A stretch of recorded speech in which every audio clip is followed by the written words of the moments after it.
Fala pessoal, tudo bem com vocês? Vou resolver mais algumas questões aqui, tá? Dessa prova que ocorreu aí para o cargo de engenheiro agrimensor Celesc, tá? Em 2018, organizado pela FEPES. Então a questão é o seguinte, ó.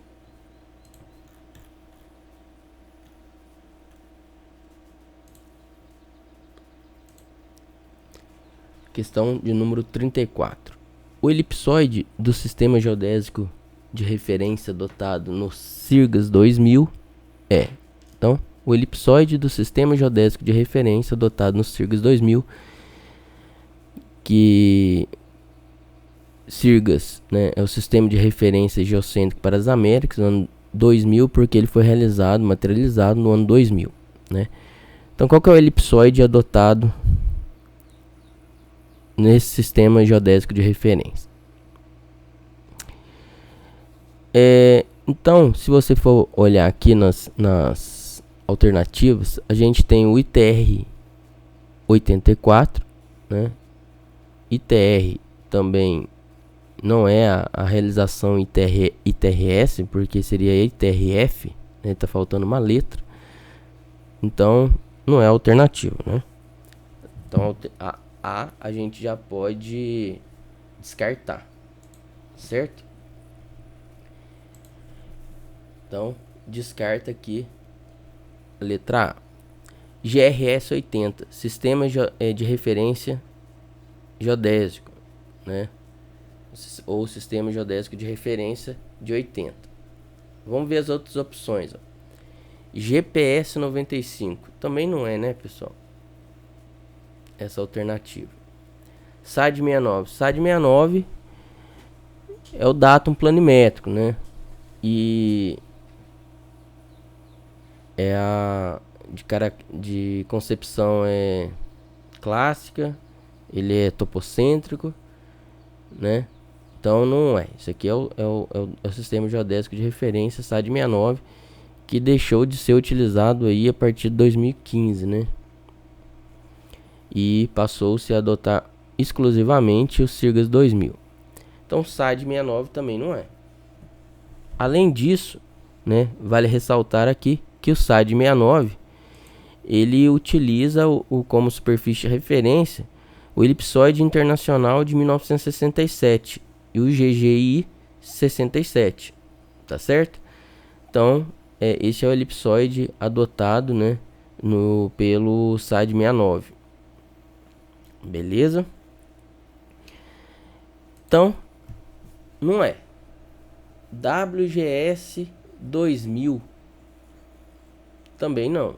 Se fosse aqui, olha só, imagine que se fosse WGS 84, é o sistema geodésico de referência adotado pelo GPS, tá certo? Então, não é essa alternativa. Por esse motivo, a alternativa correta é o GRS 80, tá certo? Então, quando você for realizar a conversão das coordenadas cartesianas para geodésicas e geodésicas para UTM, os parâmetros do elipsoide que vocês deverão utilizar são os parâmetros do elipsoide GRS 80, tá certo? Então essa é uma das questões que eu queria mostrar para vocês. A próxima questão é a questão de número 35, que trata o seguinte, ó. O programa disponibilizado pelo IBGE, que realiza transformação de coordenadas entre os sistemas de referência oficiais em uso no Brasil, é chamado de... Então, qual que é o programa disponibilizado pelo IBGE para realizar a transformação de coordenadas entre os sistemas de referência oficiais, né? Então, vamos olhar as opções. ProGrid, vamos lá, vou colocar um Vzinho. MapGeo, o MapGeo aqui ele fornece o que? É um programa que realiza a interpolação geoidal, não é isso? Que fornece a ondulação geoidal ou altura geoidal do ponto, né? Basta você inserir lá as coordenadas geodésicas do local que o programa realiza aí a interpolação e te fornece o valor de N, que é a ondulação geoidal. Então, é para realizar a transformação de coordenada em sistemas de referência? Não, não é. Então, não é essa opção. Demag. Demag era um programa que te fornecia o que? A declinação magnética, tá certo? Declinação magnética, então não é esse também. E além do mais, não é um programa disponibilizado pelo IBGE. Esse Mapgel é, tá? Se eu não me engano, esse DEMAG era fornecido pelo Observatório Nacional, mas basta dar uma consulta aí na internet para vocês verificarem isso. Aqui, olha só, esse GAMIT é um programa de pós-processamento de dados GPS, tá certo? Então, não é isso também. E também não é o IBGE que disponibiliza. O Opus, tá? É um outro programa de processamento de dados GPS que funciona online, tá? Vocês conseguem encontrar facilmente aí na internet. Então, a alternativa, né, correta é a alternativa A, ProGrid, tá?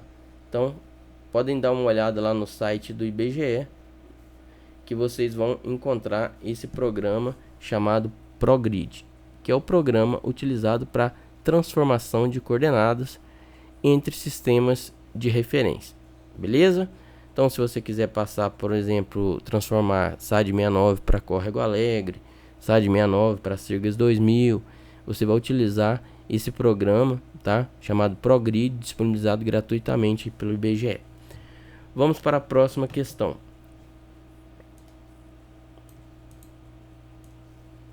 A próxima questão, né, trata do levantamento planialtimétrico por taqueometria convencional. São necessárias as leituras. Então, tem que pensar o seguinte: o que é um levantamento planialtimétrico? No levantamento planialtimétrico, você vai determinar as coordenadas x, y e z, tá? Então, envolve a planimetria, né, e altimetria. Na planimetria relacionada a x e y, e na altimetria o z, a cota. Então, vocês, por taqueometria, então eu vou utilizar aqui, olha só, um teodolito e uma mira topográfica, beleza? Então, com o teodolito, o que você vai medir, né? Você vai medir ângulos. Vou colocar aqui os ângulos horizontal e vertical, não é isso? Então, vou medir o ângulo horizontal e ângulo horizontal. E quando você associa a mira, e detalhe, na altimetria eu preciso, tá, medir a altura do instrumento,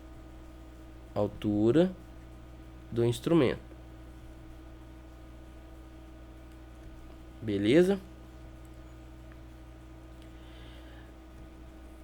Aí quando eu uso a mira e o teodolito, né, que para medir o ângulo horizontal, a gente vai utilizar aqui, lembrando que a gente vai utilizar uma baliza mais o acessório nível de cantoneira, para garantir a verticalidade não só da baliza, mas também da mira. Eu vou fazer a leitura dos fios estadimétricos. Então tem a leitura dos fios estadimétricos: fio superior, fio médio e fio inferior, tá certo? Então tem esses fios. Então aqui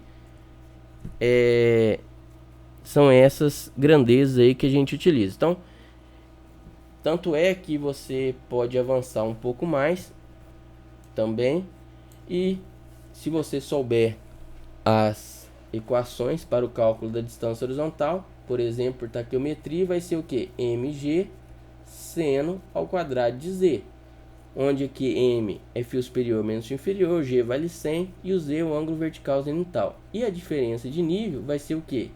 mg seno de 2 vezes o z sobre 2, tá? Mais a altura do instrumento, por isso que eu falei que é a altura do instrumento, menos o fio médio ou fio nivelador, tá? Então aqui, ó, tem o fio superior, tem o fio médio, ou vou colocar aqui, ó, nivelador, e tem também o fio inferior, tá? Então tá, então tem esses elementos. Agora vamos o que? Para as alternativas. Olha só o que ele fala, ó. Para um levantamento plano altimétrico. Se é plano altimétrico, eu preciso disso aqui, ó, tanto da distância horizontal quanto da diferença de nível. Diferença de nível para calcular o Z e da distância horizontal para eu calcular X e Y, tá? Então olha só, eu preciso de 2 fios. São necessárias leituras. Quais leituras que eu preciso efetuar? De 2 fios estadimétricos e do azimuth? Só isso.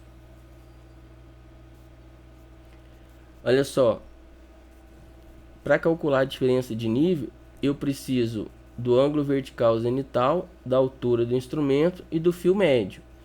Então, se eu considerasse aqui que aqui, olha só, é fio superior menos fio inferior, aqui eu preciso do fio médio também. Então, eu preciso das 3 leituras. Então, não é essa alternativa.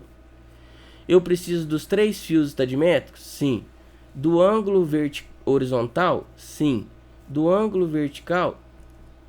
Sim também, tá? Então repare, para calcular a distância horizontal eu preciso do ângulo vertical e dos 3 fios estadimétricos, fio superior, fio médio, fio inferior. Esse G vale 100, é uma constante. Agora olha só, e a altura do instrumento? Cadê? Vamos colocar aqui uma interrogação.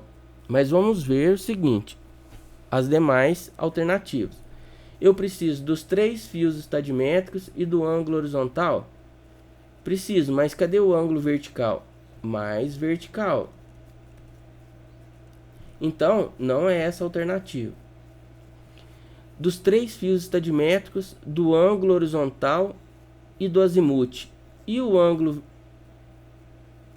olha só, vertical? Cadê? Então, não é essa a alternativa. Do azimuth, do ângulo vertical, do ângulo vertical, olha só, ainda tem 2 vezes, e do fio médio, né? Então repara o seguinte, não é esta alternativa. A alternativa que mais, né, fica coerente é a alternativa B, né? Para ficar bem completo, eu adicionaria aqui a altura do instrumento. E de fato, olha só, eu preciso dos 3 fios estadimétricos, do ângulo horizontal e do ângulo vertical, porque a partir do ângulo horizontal eu calculo o azimuth, basta ter o azimuth inicial, né? E a partir sabendo a diferença de nível e a cota de um ponto, a diferença de nível desse ponto que eu conheço a cota para o ponto que eu conheço a diferença de nível, eu consigo calcular a cota desse ponto. Então assim, a alternativa correta, né, é a alternativa B, tá? Eu preciso aqui, para um levantamento plano altimétrico, tá aqui o método convencional, 3 fios estadimétricos, o ângulo horizontal e do ângulo vertical. A alternativa mais completa e correta é essa. E lembrando que a gente poderia acrescentar aqui a altura do instrumento, tá? Que é a altura do teodolito. Beleza, pessoal?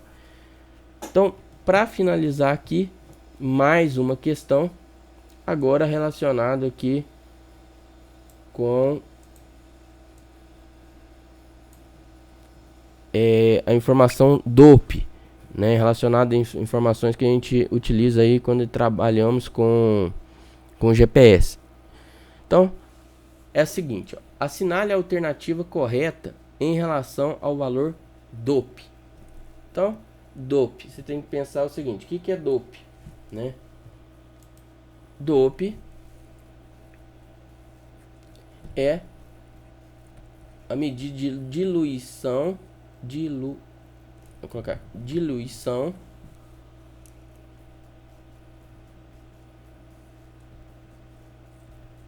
da precisão. tá certo?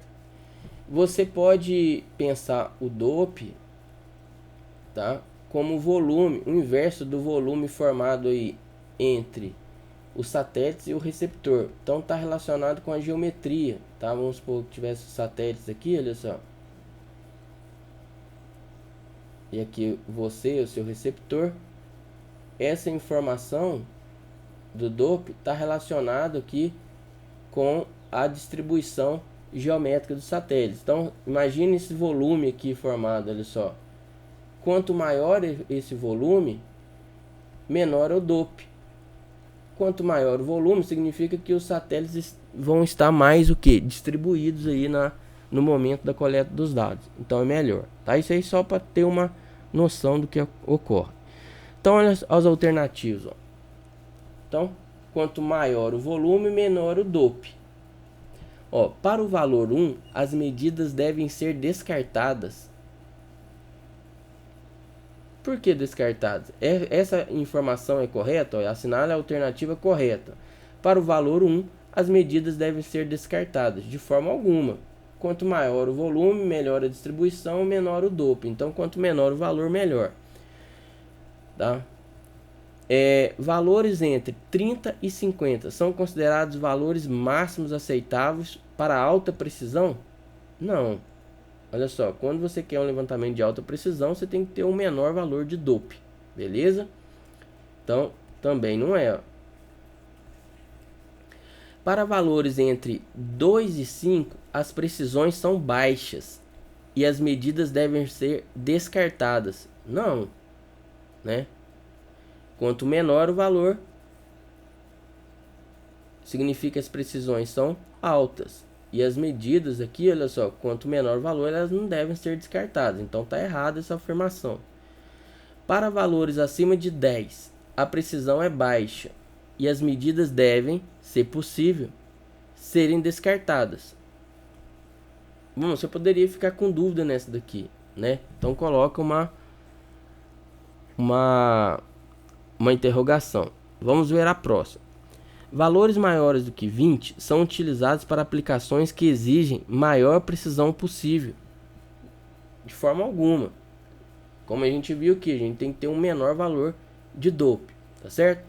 Então, olha só, isso daqui não está correto. A alternativa correta é a letra D, olha só. A alternativa D. Para valores acima de 10, a precisão é baixa. E as medidas devem, ser possível, ser descartadas. Ou seja, quanto menor o valor de dope, melhor é. Então, se você considerar que o dope é abaixo de 10, a precisão começa a aumentar. Quanto menor o valor de dope, mais preciso é. Então, a alternativa correta é a letra D. Beleza? Então é isso aí, pessoal. Espero que tenham entendido, tá? Compartilhe aí com seus colegas para que eles possam aprender também ou fazer uma revisão. Beleza? Forte abraço, até mais.